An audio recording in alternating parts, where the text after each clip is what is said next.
Throughout the timeline of life, there are unexplainable moments. Moments where we find help, provision, and salvation in ways that are beyond natural. Perhaps these moments are the fingerprint of God. Perhaps these moments, big or small, are miracles. And it's awesome to be in God's house with you all today. We have a packed service today, so I'm going to try to not talk for a very long time because we have some important business to take care of at the end. But I do want to start by saying that today is the last day to sign up for this new semester of Deeper Group 10. And I want to celebrate some milestones with you this morning on that. So our goal was to have 40% of our worshiping attendance in a deeper group. As you know, our deeper groups are the way that we disciple adults here at the Watershed. We've been hovering around 30% of our worshiping attendance. Friends, as of this morning, we have reached 50% of our worshiping attendance. And we are not done yet. We've had 26 spots still free in these groups, and we will find a place for you. So please sign up. And I want to celebrate one more thing. 34% of those who have signed up so far for deeper groups are a part of a deeper group for the very first time. And so if you have made that commitment for the first time, I want to celebrate that with you this morning. Please sign up today. You don't want to miss starting this week. There's a table right outside this door to the left. Lowell will be there to help you sign up on the iPad and get you going. And boy, I can't wait. It's going to be incredible. So we are talking about miracles, and that brings to mind a miracle story that I've experienced in a church long ago in a land far away. So a man named Ed showed up one morning, and I'll never forget because he looked different than most everybody else in the congregation. His clothes looked visibly dirty, like he had been working outside, and he smelled like alcohol. And he came in and he sat in the very back of this sanctuary. Everybody noticed. He didn't look like he was one of the people who was gathered there, and that got our attention. Well, I was so excited that after the service was over, a flood of people went over to him and started talking to him, and I got to spend some time with him afterwards. And followed up with him during the week and wondered, is he going to come back? Well, the next week he did, and the week after that he did again. And he started coming back more and more, and people every week would go and talk to him and check in with him. And as the months rolled on, I watched him move from the very back row. And in this particular sanctuary, it was under a balcony, so you could be really obscure. You had to go kind of beyond the door, back behind into this corner. You could hide if you really wanted to hide. But he started moving out of that alcove into the back row in the front of the sanctuary. And then closer and closer to the front, where he ended up on the very front row. And I watched as people reached out to him and talked to him and invited them into their lives, and he invited them into his, and he began to get more and more involved in the life of that congregation, and it began to change him. And I began to see, he came in and he started to look different, not just the way that he dressed, but his clothes were clean, but in the way that his whole demeanor had changed. Instead of being tense and focused in his face where you could see the visible tension and the wrinkles, it was like this peace had come over him, and he was completely different than he had been before. And the smell of alcohol faded into the background, and he began to work in our worship ministry and began to work in our service ministry. Well, he had not been employed except for a few odd jobs on people's land in the area, and he got a job out of town and ended up moving. A really good-paying job with benefits, and I have to believe it was because he took a bold step in faith to walk through the door of a church, a room full of strangers that he didn't know, because he knew the one for whom we gathered, right? He knew that Jesus was the reason that we had all come together, and I watched Jesus transform his life in that fellowship. But not only his life, our congregation was changed because of Ed, and I am forever grateful. Well, we are talking about miracles this month, and we'll kick off with our first deeper group study. We'll dig deeper into this message. And we often miss God's activity in our normal everyday lives because I think we're looking in the wrong place. I think we're looking to the big cosmic events, the earth-shattering things, the earthquakes, the hurricanes, the tsunamis, and we say those are acts of God, and we're quick to point that out because no human could have caused that sort of thing. But when we cloud our thinking in terms of acts of God and miracles being these big astrological or cosmic or meteorological events, we miss God's activity through the Spirit in our normal, everyday lives. God is active in your life every day. We're going to learn that when we dig into this story in a big and powerful way. God cares about your illnesses. God cares about your finances. God cares about your family.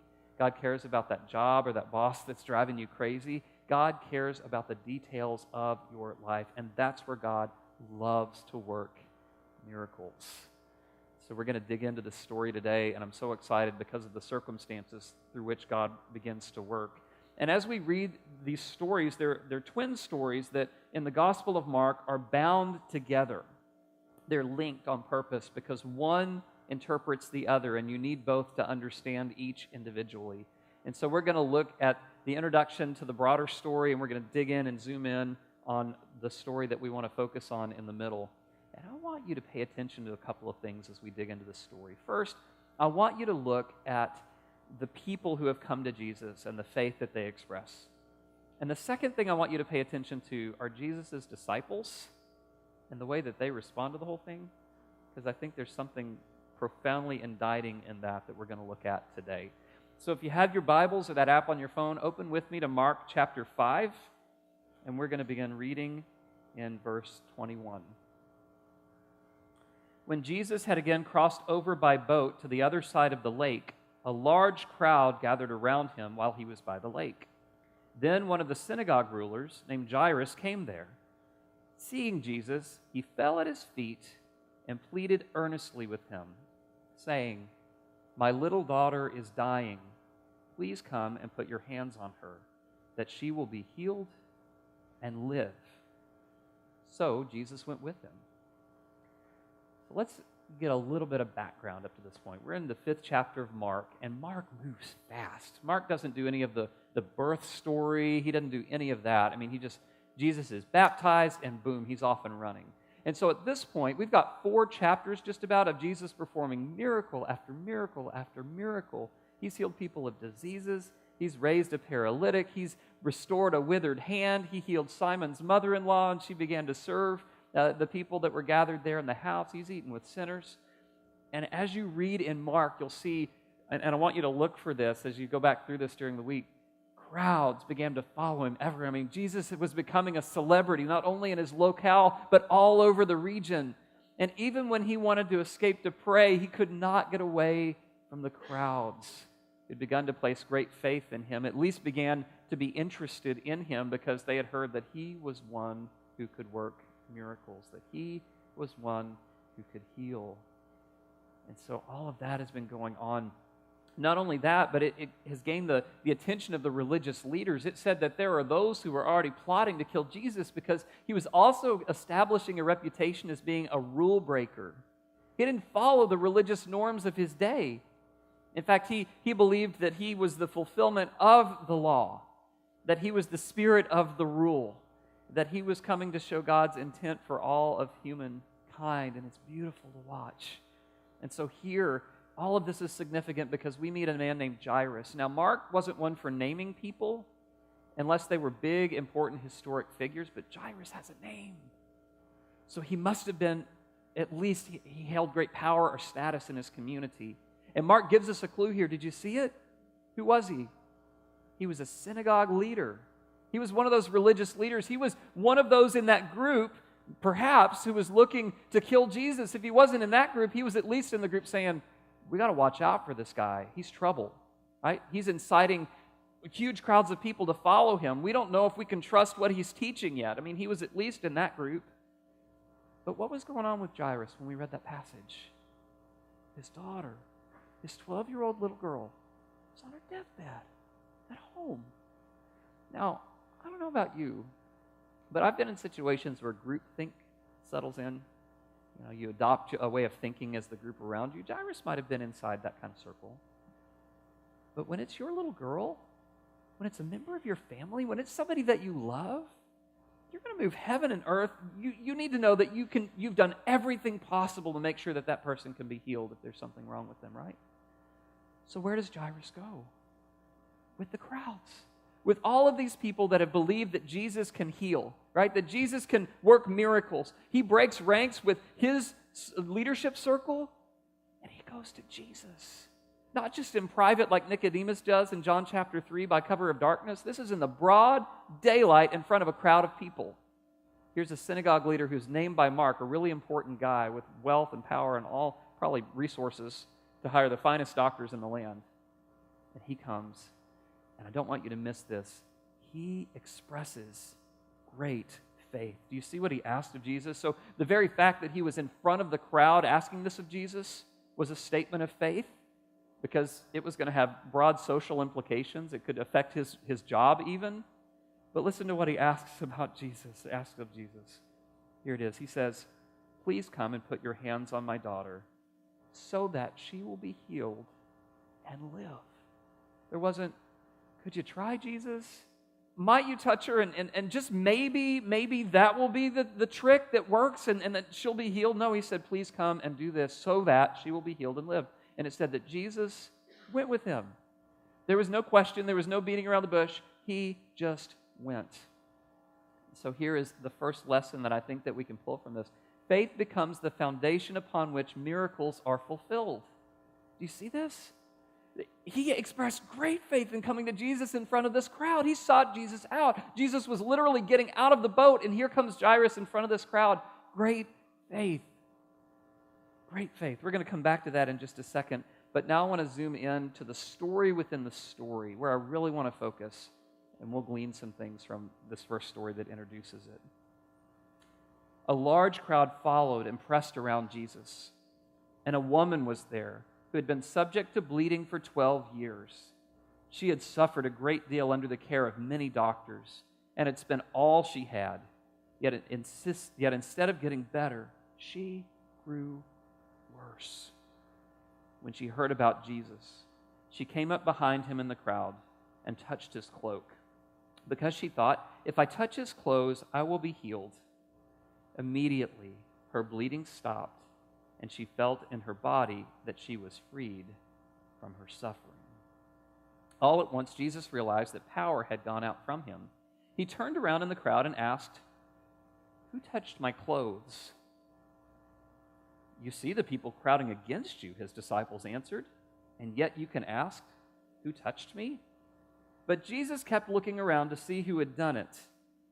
Then the woman, knowing what had happened to her, came and fell at his feet, trembling with fear, told him the whole truth. He said to her, "Daughter, your faith has healed you.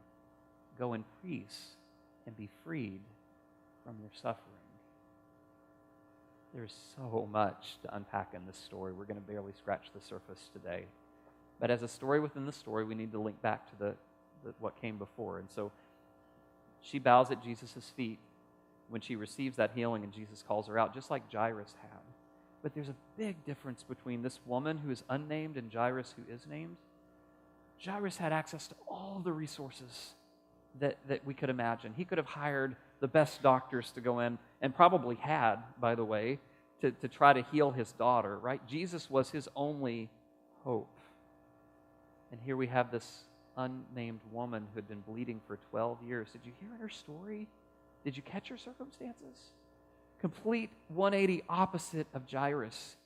She had spent everything she had on doctor upon doctor upon doctor. Everything she had. She was destitute. And still, her situation didn't get better. It what? It got worse. Here's some things about this woman that we know. In that day and age, if she had been subject to bleeding for 12 years, she would not have been married. Not have been married. There wasn't another income to support her. She was literally on her own. But there's more. There's more. Because of the bleeding, she would have been considered to be unclean, impure. She would not have been a part of the religious life of her country, of her people, of Israel. She would not have been able to gather in the synagogue. She would not have been able to sit and listen to the teachings. So she was probably just dry and empty, devoid of the word. Yet, she demonstrated great faith. But there's more. Because of her impurity, she was cast out of the community at large, probably sent off to live out of town because she was considered to be impure, unclean. So not only did she not have access to the resources that could reintegrate her into society, she lacked the relationships to reintegrate into.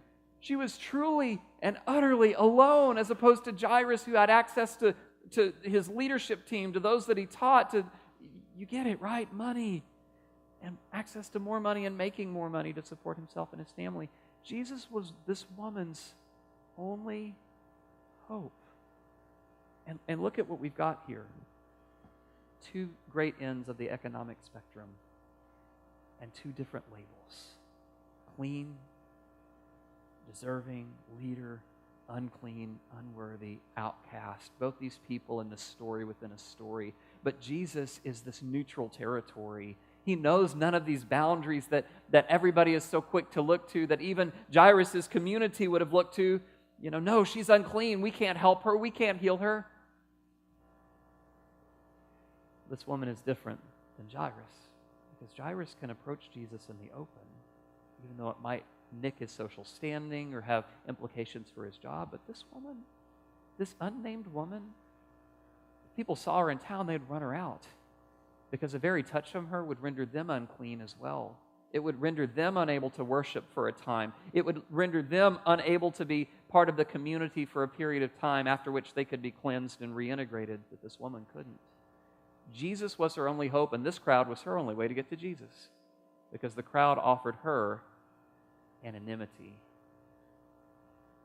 I don't want you to miss what happens in this story next. It's amazing. So she figures out what she's going to do. Jesus is already en route to Jairus' house, right? I mean, this story is already happening. It's already in motion. They're moving that direction. And then an interruption occurs. This woman weasels her way through the crowd. She reaches out her arm. And I have to picture, because she touches the tassel of Jesus' garment, right? So she's reaching around legs and this group that's moving. And by the way that this is described, it's like a mosh pit. Any of my 90s friends remember the mosh pit, right? Without Jesus being lifted up yet, right? I mean, it's this just crowd of people just pressing in on Jesus. People are touching him from every different direction. The Greek carries that sense. It doesn't say mosh pit, but just go with me on that. That's what it was like. And so she reaches underneath these legs and she touches the tassel of Jesus' garment. And Mark tells us immediately she was alleviated from her suffering. She was freed of her suffering and she was healed. She felt it just like that. Faith. Looks a little like superstition, but it was faith nonetheless. She placed her hope, she placed her faith in this teacher named Jesus, who she had heard had the power to heal others. And she had to place her trust in the fact that Jesus could heal her too, when nobody else could. But it was a great risk. I mean, she had nothing to lose, but she knew that it made Jesus have everything to lose, right? Because he could lose his ability to worship and to heal others. And so she thought she was just going to do this, touch the tassel of his garment in the midst of this mosh pit, and just fade out of the crowd and go away. But Jesus isn't going to be content with that, because, see, her physical healing wasn't the end of the story. It wasn't the whole picture. It wasn't everything that Jesus was going to be about. There's more.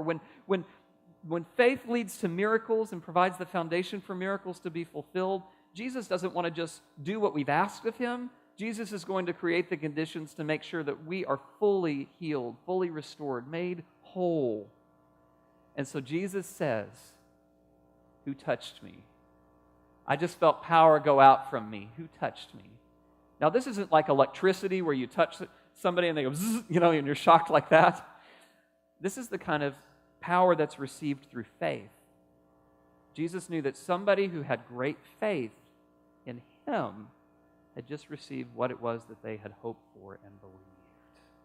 See this? There's a passage in Hebrews 11:1 that I love, and I've got it up here on the screen. I want you to see. It talks about faith and what faith means. And I think that Jairus and this unnamed woman demonstrated this kind of faith. Faith is confidence in what we hope for, and assurance of what we do not see. You want to read that with me? Now, faith is confidence in what we hope for, and assurance about what we do not see. Did Jairus know that he knew that Jesus would heal his daughter? I'm sure he had a little doubt. But how did he act? He acted as if he believed that that outcome would occur. And how did Jesus act in return? He went, right? This woman, this unnamed woman, she was afraid of what this would do to Jesus, but she had complete faith that Jesus would heal her. Now, did she know 100% that this was going to work? No. She had every reason to believe that it wouldn't work. After all, she had spent all of her money on doctors who weren't able to heal her. But yet she acted as if she believed the outcome would occur.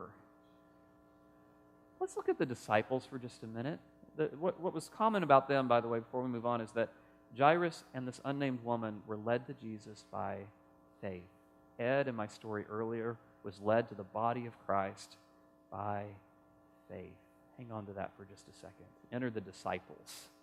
Oh, you've got to love the 12, right? Especially Peter. And when people ask me, what biblical character do you identify with most? I always say, well, Peter. Because sometimes I'm real quick to doubt what I know to be true, right?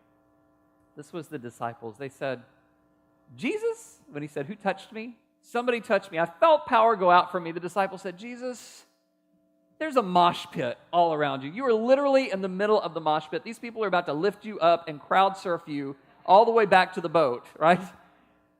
What do you mean, who touched me? Everybody's touching you. Come on, Jesus, right? That sort of thing. And Jesus says, no, somebody touched me. But what I want you to pay attention to is the difference in faith between Jairus and that unnamed woman and the disciples. Here's what you need to know about the disciples. Jesus had called them a few chapters back.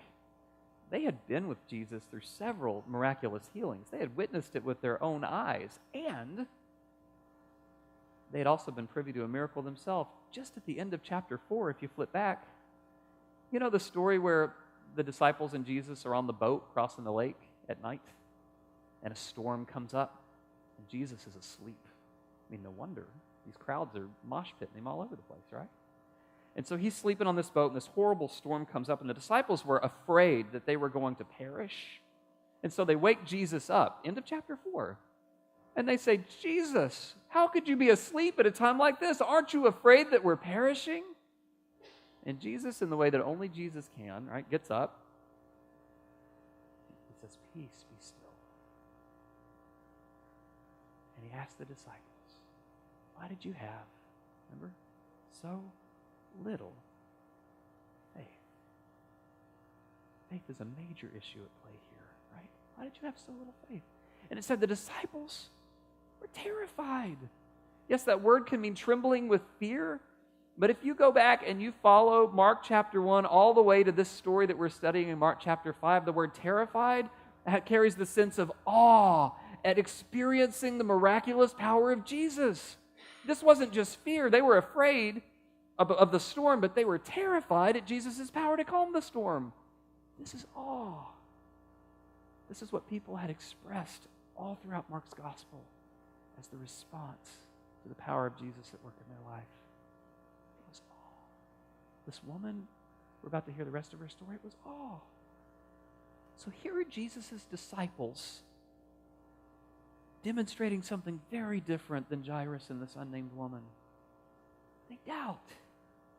They doubt. Why is this even important to you, Jesus? Everybody's touching you. What do you mean power went out from you? And I look and go, man, how often do I like those disciples? Here's Jairus having this great faith. That's the whole reason we're moving this mob in the direction of this leader's home. And this woman reaches out, anonymous in the crowd. I've seen Jesus heal so many others before this. I've been in the boat when Jesus calmed the storm. I was in awe like everybody else had been, and yet in the moment, I doubt. And this leads me to wonder, how often do we miss God's miraculous activity in our lives because of doubt? Disciples in the Scriptures are great at doubt. It's those who are outside the circle that are great at faith. Have you ever noticed that? And I just wonder, if God uses the faith of those who are outside of the inner circle to keep the inner circle faithful, you ever thought about that before? How much did my congregation need Ed? We were getting into a slump. Business as usual, taken for granted the power of God at work among us. It was just everyday commonplace. But when Ed came, all of a sudden we saw the power of God at work within the community of faith. And it not only changed Ed, it changed us. And so I hear in this story great faith expressed by Jairus, great faith expressed by this woman, doubt expressed by the disciples who'd experienced so much already. Friends, I believe this is why our churches, I'm not just talking Watershed here, just more broadly, I think that's why churches turn to stagnation when they focus inward, when they're not looking to see God's power at work within the community toward those who are not yet integrated within it. Here's the thing about miracles. They are always done to inspire faith. And God always works them to bring about something even more than the person asked for, to bring about that which people need. But do you know who God uses to work these ordinary, everyday miracles? The faithful. You, and you, and you, and all of us. And maybe even me, right? That's who God uses to work these miracles. You may have been the recipient of a miracle in your life, but you might also be a miracle worker. Do you believe that? Do you believe that? God is going to use you and your faith to bring about miraculous change in somebody else's life. And maybe not what they're asking for or what they're presenting, but what they really, truly need. Let's look on to the rest of this story. So here the disciples doubt. Jesus knows what's up, and these other two people demonstrate great faith. The woman has great courage in this moment. She had courage to leave the outskirts of town, the margins, to come into the crowd where she was going to be anonymous as well. But Jesus isn't great with anonymity. You come to Jesus, you're going to be known. Not just by Him. I mean, you're truly going to be called out. Jesus is going to tell you everything that you've ever done and tell you who it is that He made you to be. And He's not going to stop until you've achieved the fullness of the image of God at work in your life. So He calls this woman out. Who touched me? And it said, trembling, she came out of the crowd and she told Jesus the whole truth. Everything that we just went over. Bleeding for 12 years, out in the margins, no money. Do you know what Jesus says to her? She was already healed physically. I mean, she could have just faded off in the woodwork and left, but she demonstrated great courage, and that courage led to healing. But there's one more step that needs to be completed. Jesus says, daughter, your faith has made you well. Go in what? Peace. Peace. Your faith has made you well. What made her well? What made her well? Touching Jesus' garment? No. Coming into the crowd? No. What made her well? Her faith. Faith made her well.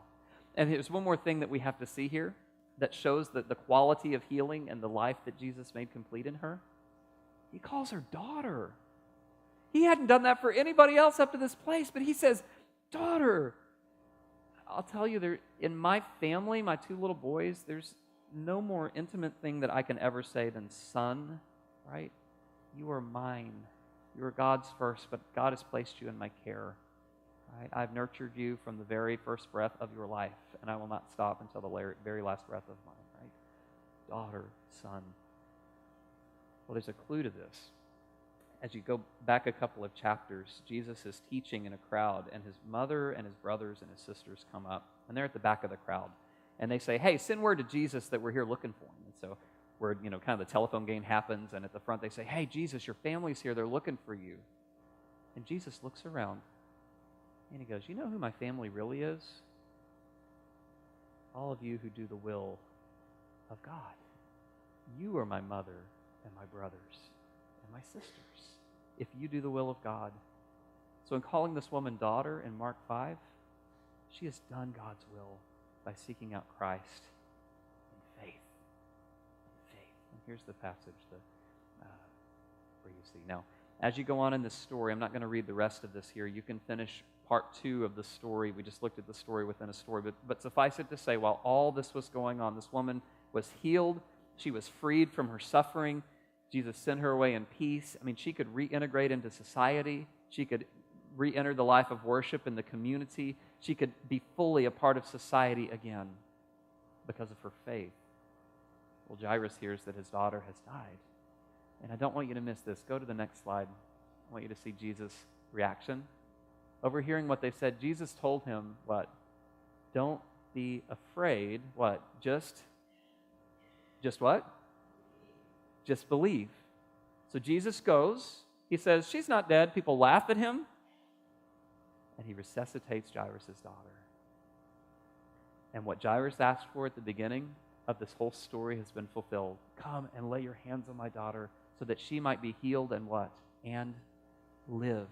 You see, Jesus doesn't just do what we ask him to do in the presenting issue, right? Healing the body. Jesus wants to heal our soul. He wants to connect us to others because that brings about wholeness of life. He wants to make sure that spiritually we're in a place where we can live the rest of our life in faith. So we don't just develop this slot machine mentality where we go to God and pull the lever and hope for 3 cherries, get what we want, and continue living the same way that we did. Jesus wants to make sure that our lives are changed and that we're going to live the rest of our days following him. And that's when healing occurs. So let's review for just a second that faith is the foundation upon which miracles are fulfilled. And it all starts with faith. And sometimes disciples lose faith, right? And so we need the faith of Jairus and the faith of this unnamed woman to remind us of the power of Christ that draws people into a relationship with him. And we have to remember that God wants to use us to bring about miracles in other people's lives. Right? Faith leads to courage. Courage leads to healing, but healing leads to life, wholeness, shalom, peace. Right? The healing isn't just the presenting issue, it's being every part a child of God, a part of God's kingdom, knowing that God receives us and loves us. It helps us to grow in the image of Christ and to be the people that God created us to be. So do you believe that God can work miracles in your life? Do you believe that you could be that miracle worker that helps others experience Christ's miraculous healing? I want to leave you with 3 questions to ponder. Here's the first. Do you truly believe that Jesus can do far more for you than you can ask or imagine? Do you believe that? Faith is the foundation upon which miracles are fulfilled. Question 2. Will you have the courage to ask Jesus for what you need? Courage leads to healing. And number 3, will you receive the life that Jesus wants to give you that is more spiritually rich and connected than the life you're living today? If you can answer yes to those questions, you may just experience a miracle in your life today. Will you join me as we pray? Lord, thank you for loving us so much, for calling us to faith, for showing us who you are and calling us to trust in your power. Lord, so many of us struggle, so many of us are going through so much in our lives. But God, you are faithful and you're patient. And you show us through the ways that you're working around us and within us of the ways that you never leave us or forsake us. God, many of us are dealing with so much. Help us to rely on you, to lean on you, to trust in you, and to be able to name and point to where your miracles are at work. And Lord, where we see those suffering, where we see those who are outside, we see those stepping out in faith, help us to be a people that help work miracles in the lives of others, so that they can find their lives transformed and that they can find themselves completely healed. God, we love you, we trust you, and we thank you. In Jesus' name.